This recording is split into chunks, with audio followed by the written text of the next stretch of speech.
The wind howled like a wounded animal across the open plains, dragging flurries of ice and snow behind it like ghostly fingers.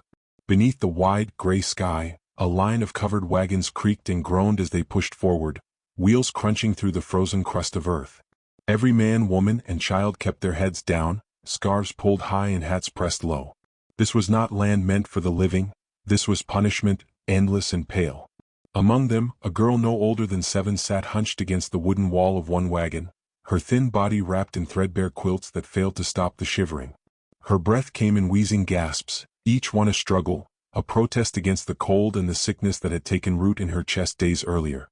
Her name was Mara, though no one called her that anymore. They had started calling her, the burden. "She's slowing us down," one of the men muttered, spitting onto the frozen dirt. "We'll lose the whole train if we keep stopping for her." Another voice, older, rougher, Mara's uncle, growled in agreement. "Ain't but a few days more. If we carry her we lose the horses. If we leave her." He let the words hang there, unfinished, heavy as the sky. Her mother, eyes hollow from hunger and grief, cradled Mara's head. "Please," she whispered, voice shaking. "She just needs rest. Let me ride in the back with her. She'll recover." "We ain't got the time, Ellen," the uncle snapped. "And we sure don't have the space." A sharp gust struck the wagon train, and the canvas tops shuddered. One of the men climbed down and opened the back flap. He reached in without ceremony, pulled the sick child out by the arms. She cried out, weak, thin, barely audible over the wind. "No," her mother screamed, clutching at her daughter's legs. "No, please, not like this." 2 men restrained her as the child was set down in the snow beside the trail. Her mother's wailing followed them as the wagons moved on. No one looked back. Mara blinked up at the sky, eyes wide and unfocused. Snowflakes landed on her cheeks like cold kisses. The world around her was silent now, save for the wind and the crunch of departing hooves. Her lips trembled. "Mama," she whispered. But the only answer was the groan of the earth, the whisper of falling snow. She lay there, curled in on herself, shaking, forgotten. Time passed. How long she didn't know. The cold crept in, a slow-burning ache that numbed her fingers, dulled her thoughts. Her tears had frozen before they could fall. The pain in her chest had changed. Less fire now, more pressure, like a stone resting on her lungs. She stared at a patch of blue sky beyond the storm clouds, wondering if that was where heaven started. And then, footsteps. They were light, barely audible beneath the gusts, but they came closer, slow and deliberate. A shadow fell over her, tall, unmoving. She turned her head, blinking at the figure. He wasn't like the others. His coat was long and dark, woven from thick, worn animal hide. He wore no hat, just long black hair braided and tied with leather cords. Around his neck, a string of bone beads rattled softly. He crouched beside her, eyes scanning her face. Sharp eyes. Unblinking. For a moment, neither moved. "Are you deaf?" she rasped. The man did not answer. He pressed 2 fingers to her throat, feeling for the rhythm beneath the skin. His brow furrowed. "I'm cold," she said. Still he didn't speak. But he reached into his coat and pulled out a heavy buffalo hide cloak, lined with fur. He wrapped it around her with practiced gentleness, lifting her carefully into his arms. She was light, terrifyingly so. Just bones and sickness wrapped in wool. She didn't fight him. She barely had the strength to keep her eyes open. He stood slowly, holding her close, her head against his chest. The wind whipped around them, but the cloak held strong. The man turned from the trail without a word, his boots crunching through fresh snow as he carried her toward the hills. Mara slipped in and out of consciousness. She dreamed of her mother's arms, of warm bread and songs hummed by firelight. She dreamed of a time before her body betrayed her, before her cough became a curse. Each time she opened her eyes, the stranger was still there, walking forward, silent as stone. They came to a rise where the trees grew close together, thick with pine and sheltering rock. There, in a shallow cave formed by 2 boulders leaning into one another, the man stopped. He set her down carefully on a bed of dry moss, then knelt beside a small pile of wood. In moments he had a fire going, no flint, no fuss. Just sparks from steel, caught expertly, coaxed to flame. The warmth hit her like a miracle. She watched him through half-lidded eyes. His hands were scarred but precise. He pulled a small pouch from his belt and sprinkled herbs into a pot of melting snow. The scent was strong, sharp, earthy. Her stomach twisted with hunger, but her body was too weak to move. He finally spoke, his voice low and gravelly. "Drink." He held the tin cup to her lips. She sipped. It was bitter, but it cleared her throat. She coughed hard, violently, but the weight in her chest shifted. She could breathe, barely, but it was something. Who? She murmured. Who are you? He didn't answer at first, just stared into the fire. Then, Tohi. The name meant nothing to her, but the way he said it carried weight. He didn't offer more. Where are we going? He looked at her again, dark eyes catching the light of the fire. Away from those who left you. Mara tried to nod, but the effort exhausted her. You're not scared of getting sick? He didn't smile, but the corner of his mouth twitched. I've walked with worse. That night, as the fire crackled and the storm softened into silence, Tohi sat awake, watching the entrance of the cave. He did not sleep. Mara, curled in the cloak, breathed easier now. Her chest still rattled, but the fever had begun to ebb.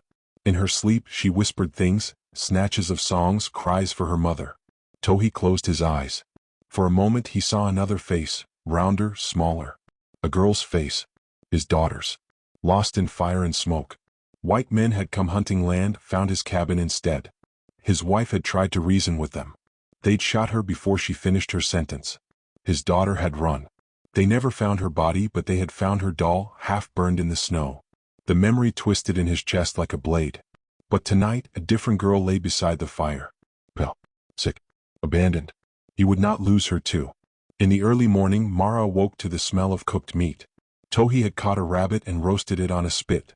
She sat up slowly, wrapped in the cloak, her face a little less pale. You're not bad, she said, chewing. He raised an eyebrow. Not good either. She grinned, toothy and lopsided. You're funny. Tohi grunted. Don't spread it around. A bird called from the trees. The storm had passed. In the quiet light of dawn, the world looked almost peaceful. But Tohi's eyes scanned the horizon. He knew this peace was borrowed time. They'll come looking, he said almost to himself. Who? Mara asked. He didn't answer. He began to pack. The fire was doused. The herbs bundled. The rabbit bones buried. She stood, legs shaking. He steadied her without thinking. She looked up at him, her hand in his. You don't have to stay, she said. But I hope you do. He looked down at her, this child too brave, too broken. You're not mine, he said. I know. He paused. But I found you. And that makes you mine now. She nodded, satisfied. Together, they turned from the cave, stepping into the thinning snow. The sun broke over the hills, weak but promising. Behind them, the trail was gone. Ahead, danger waited, but so did something else. Something unnamed. Something worth walking toward. The world beyond the cave was a tangle of silent forests and snow-laced trails that twisted like veins across the land. Tohi moved through it with the ease of someone who had never forgotten how to listen. His footsteps found soft patches of earth. His eyes scanned for danger before it had a shape. Mara followed behind him now, smaller than his shadow, her legs still weak but her spirit thickening with every step.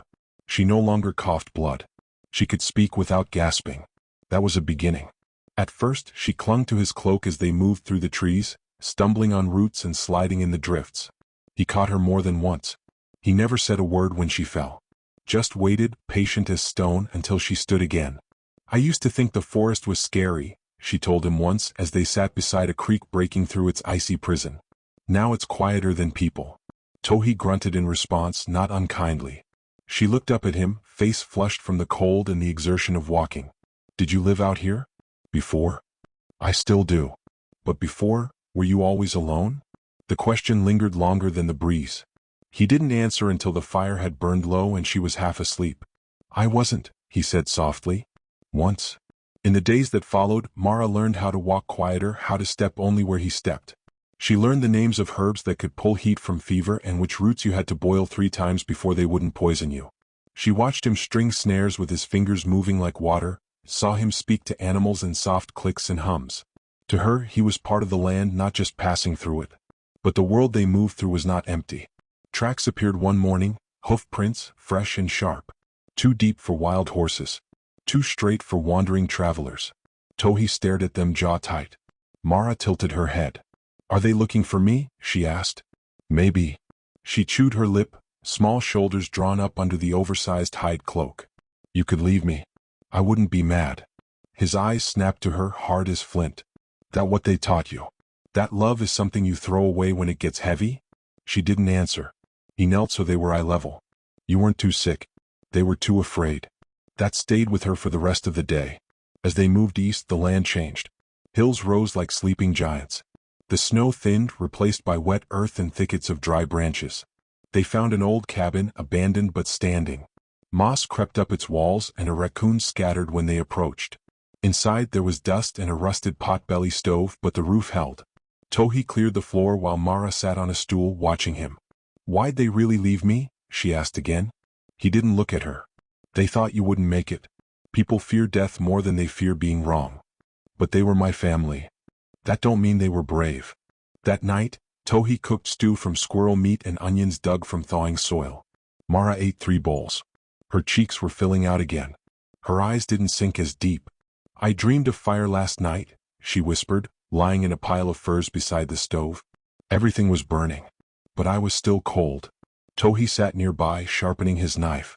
"Dreams lie sometimes. Do yours?" He paused. "Not anymore." The cabin held them for 5 days.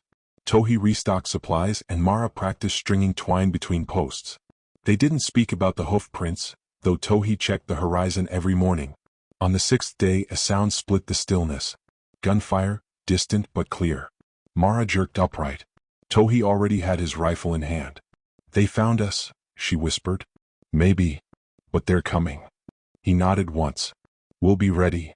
They left the cabin before dawn, leaving no trace behind. The wind carried the smell of smoke. Someone was burning brush, or burning evidence. They moved faster now, through rocky gorges and shallow rivers, Tohi always ahead, always listening.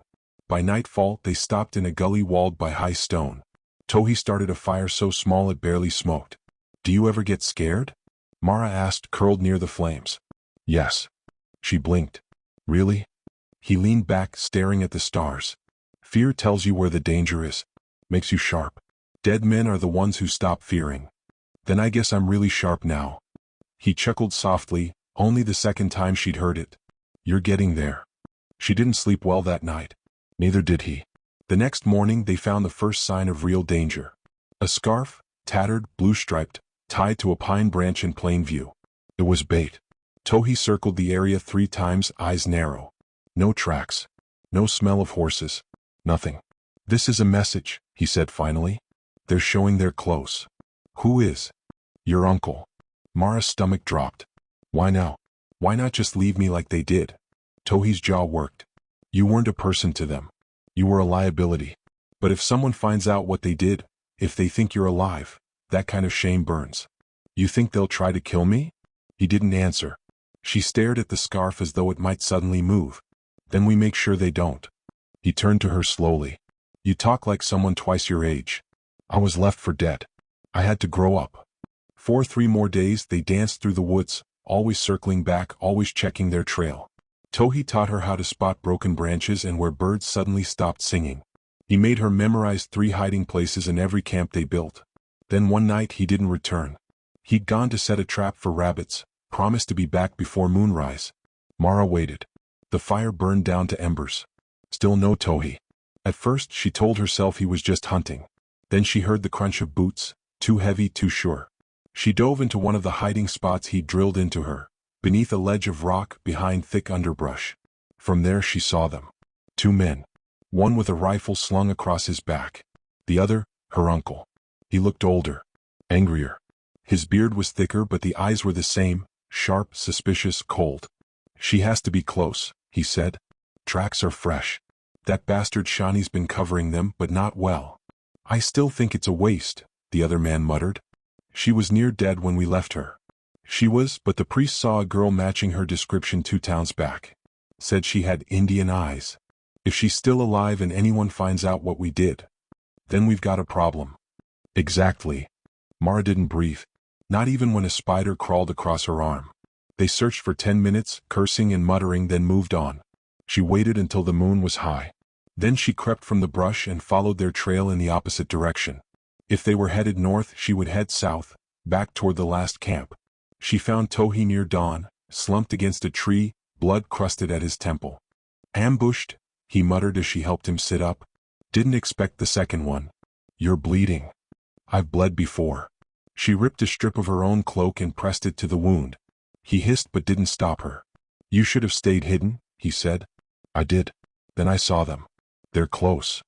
I know. He gripped her wrist, firm but not angry. You kept your head. You survived. That matters. I remembered what you taught me. He nodded, proud despite the pain. Then we keep moving. She helped him to his feet. His steps were slower now, his breath shallow. But he was still alive. Still her guardian. And they weren't running anymore. They were preparing. Ahead, the forest opened into a valley cradled by stone ridges. Tohi pointed. We'll lead them there. Why? Because there they won't be the only ones with teeth. She didn't understand. Not fully. But she followed anyway. Snow fell again the night before they reached the valley, a thin, whispering dust that turned everything white and mute. Tohi moved slower now. His head wound, though bound, throbbed visibly beneath the wrap Mara had tied around it. He winced when he bent down or turned too quickly. She watched him carefully, noting how often he touched the tree trunks for balance, how his breathing grew shallower with every mile. He didn't complain. He never did. But his silence had changed. It wasn't the quiet of habit anymore. It was the kind that feared making promises he might not keep. Mara stayed close. She carried more now, his pouch of medicine, his knife, the old waterskin slung across her back. Once she would have stumbled under the weight. Now she bore it with a strange steadiness, as if it had always belonged to her. You said the valley has teeth, she murmured as they reached the edge of a tall bluff overlooking a dense woodland basin. What does that mean? Tohi sank to one knee, resting against a crooked birch, and stared into the gray haze below. It means we're not the only ones who survive by being dangerous. Mara followed his gaze. The valley was a jagged scar in the earth, ringed by cliffs and filled with thick evergreens. Somewhere within it, water moved, she could hear it faintly. A creek, maybe, or an underground spring. But what caught her attention was the absence of birdsong. The land was alive but tense, like it was holding its breath. Tohi's voice came low. There are others who don't welcome strangers. Especially ones with guns. She blinked. Shawnee? Some. And some even wilder. Men who left the world long ago and never looked back. They don't follow rules. But they owe me one. Mara tilted her head. For what? He didn't answer. Just rose and started down the rocky slope. They moved through the valley like ghosts. The snow muffled everything, and the mist that hung over the trees made it impossible to see far ahead. They built no fire that night. Ate only jerky and water. Mara curled beside Tohi beneath a fallen tree, her breath visible in the cold. How did you end up alone? She whispered. He didn't open his eyes. My brother was a warrior. Proud. Loud. Died during a raid, charging into bullets like they were nothing. I stayed behind to protect the others. They called me coward. You're not a coward. I know. Took me years to believe it. She turned her head. What happened to the people you protected? They lived. That's all that matters. She thought about that for a long time. In the morning, voices broke the silence. Men's voices, muffled by distance but growing clearer. Tohi pushed up slowly, face grim. Mara grabbed his arm. We can't outrun them now. We're not going to. You said this place had others, friends? Will they help? They'll help me. She nodded, heart hammering. The footsteps came closer. Then they stopped. Tohi moved like a shadow between the trees, signaling with 2 fingers. Mara dropped low, hiding behind a rotting stump. 3 men entered the clearing, her uncle, the same man from before, and a third with a long-barreled rifle and a crooked nose. They're close, the third man said. Tracks head straight into this valley. You sure your man said he saw her? He swore on it. Said a girl traveling with an engine. Looked sick but had fire in her. Her uncle grunted. Then we kill them both. Won't that cause more trouble? He spat. We left her for dead. There's no one doing that. The only way to keep it buried is to bury her again. Mara's fingers clenched around the handle of the knife strapped to her thigh. Tohi emerged behind them. You came a long way just to die, he said. The 3 men spun. Her uncle's eyes widened. You. I knew it. Tohi raised a hand. You have one chance to walk away. No one has to die. The man with the rifle laughed. We ain't here for talk. Then you're not leaving. The sound came next, soft at first, then rising. Whistles. From the trees. From the rocks. From behind the men. Figures stepped from the fog, painted in ash and soot, eyes like firelight in the cold. They held bows, knives, old rifles with carved handles. Their faces unreadable. The men froze. Mara rose beside Tohi. Her uncle's voice cracked. You called savages? No, Tohi replied. They answered. The crooked-nosed man made the mistake of raising his weapon. An arrow took him through the throat. He dropped, gasping. The other two turned and ran. Mara followed Tohi through the trees, weaving around roots and snow-slicked rocks. The watchers, these men of the valley, moved silently past them, vanishing into the branches. Tohi didn't look back. They found the two men tangled in a ravine. Her uncle limped, bleeding from the leg. The other man was already dead, face buried in the snow. Tohi stood over him. You left a child to die. Her uncle sneered. And I'll finish what I started. Tohi stepped aside. Mara. She blinked. What? He belongs to you now. Her heart pounded. She stepped forward, boots crunching in the frost. Her uncle looked at her, stunned. You're alive? Yes. You were nothing but a burden. You would have dragged us all down. No. I was a child. He lunged suddenly, grabbing for her. She didn't flinch. She moved like Tohi had taught her, low, fast, calm. The knife in her hand slashed upward, catching his wrist. He screamed and fell back. She stood over him, blade red. You don't get to speak anymore. He gasped. You're like him. I'm better. The men of the valley melted away after that. No words. No farewells. Just gone like mist burning off in the sun. Mara watched them go. She didn't feel fear. She didn't even feel hatred. Just a strange emptiness, as though something that once gnawed inside her had finally gone quiet. They buried the dead where they fell. Tohi left a bundle of herbs on each grave, so the earth doesn't spit them back. By the time they climbed from the valley, the snow had stopped. The world looked cleaner somehow. That night, Tohi sat by the fire, watching the sparks drift upward. Mara wrapped her arms around her knees. I didn't think I could do it, she said. You didn't have to. But you chose to. She nodded. I didn't kill him. No. Because I didn't need to. That's worse for him, isn't it? Much. They stared into the flames together. Finally she said, What now? Now we rest. And after? Tohi looked toward the stars. Wherever you want to go. She smiled. Just slightly. For the first time, her future wasn't a blank space. It was a road. And she had her feet on it. The wind howled over the hills like an old spirit waking from sleep, tearing at the pines and stirring the ash from their last fire. Mara stood alone near the edge of a high ridge, her breath rising in pale clouds, her eyes fixed on the distant trail where the mountains gave way to open land. Below her, the world lay wide and frozen, no longer a prison but not yet a promise. She held her coat tight at the collar, fingers half numb, heart full and silent. Behind her, Tohi knelt near a half-buried trap, frowning at the broken mechanism. Spring's early, he muttered. Game's moving down. She didn't answer. Her mind was elsewhere. She'd felt it all night, something shifting, tightening like a storm curling its fingers. The peace they'd found in the valley had lasted longer than she expected, but not forever. Peace never did. The world remembered, and it wanted to collect what it thought it was owed. Tohi rose slowly, stiff with the weight of too many winters, and joined her at the ridge. You hear something? Not yet, she said. But it's close. He didn't argue. He didn't tell her she was wrong. That was one of the things she'd come to understand about him. When Mara spoke like that, with certainty born not from proof but from instinct, he listened. They gathered what little they had and moved east. 2 horses, 1 mule, and enough dried meat to last 4 days if they rationed it. The mountain passes had begun to thaw, but the roads were still treacherous. Tohi walked most of the way, claiming his bones didn't like saddles anymore. Mara suspected he just didn't trust the horses not to throw him if trouble came fast. By dusk, smoke bloomed on the horizon. Tohi stared at it, face unreadable. That's not a campfire. No. She felt it again, that pull in her gut. Not fear. Not exactly. Something sharper. A knowing. They crept down the ridge, leaving the animals tied near a frozen stream.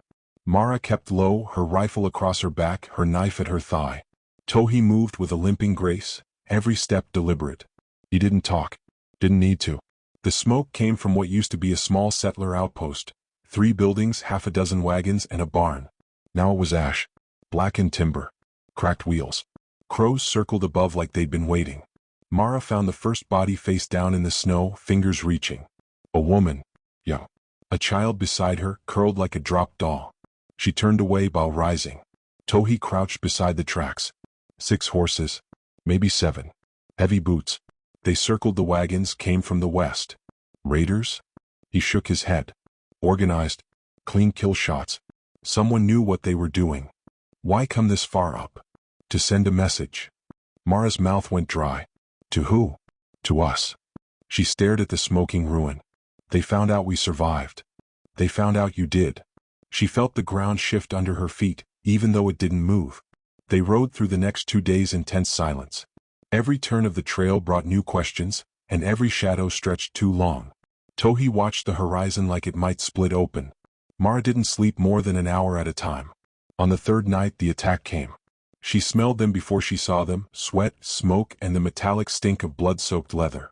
The horses panicked, and she was already rolling from her bedroll when the first shot cracked through the trees. Bark exploded inches from her face. She hit the ground hard and crawled behind a stump. Tohi, she shouted. He was already moving, rifle raised, eyes hard. 2 to the right, 3 behind. They're flanking. She fired into the dark, saw a shape fall. Her ears rang. The night lit up in flashes, gunpowder bursts, sparks from stone and metal. A scream tore through the dark, followed by another shot. Then silence. When the smoke cleared, 4 men lay dead in the snow. One still breathed, coughing up pink froth. Tohi limped toward him, gun still trained. Mara moved closer, heart pounding. The man looked at her with bloodshot eyes. You're her? He rasped. The girl from the wagon. The one who didn't die. She said nothing. They want you back. Said you were a dead ode. Said the world's gotta stay the way it is. No runaways. No rebirth. She knelt beside him. The world's changing. He coughed again. Not fast enough. He died before she could answer. They burned the bodies. It stank, but Tohi said it was better than letting the wolves tear them apart. Wolves don't need meat like this, he said. The next morning they found the rest of the group, a dozen men riding hard, led by someone Tohi hadn't spoken of in months, Black Elijah. A bounty hunter turned preacher turned killer. Once hired to track Shawnee deserters, he'd found a second calling in hunting the ones who helped them. Men like Tohi. And now, apparently, girls like her. Tohi stood stiffly, watching their camp from a ridge. He used to walk with a Bible in one hand and a rope in the other. And now, just the rope. Mara checked her rifle. What are we going to do? Tohi looked at her. What you've been doing since the snow first fell, survive. They set the trap just before nightfall. Dug shallow trenches in the ridge pass. Buried dry brush and soaked it in oil. Tied narrow tripwires from tree to tree, invisible in the dark. It was crude. It was desperate. It was enough. The enemy came in just as the moon broke free of the clouds. 12 riders, blades and guns drawn, torchlight bobbing like will-o'-the-wisps in the night. Mara waited until the first 2 crossed the tripwire. She fired. The brush went up in flame, blinding and fierce. Horses screamed. Men fell. Tohi's rifle barked beside her, clean and fast. They moved like a single thought, strike, reload, strike again.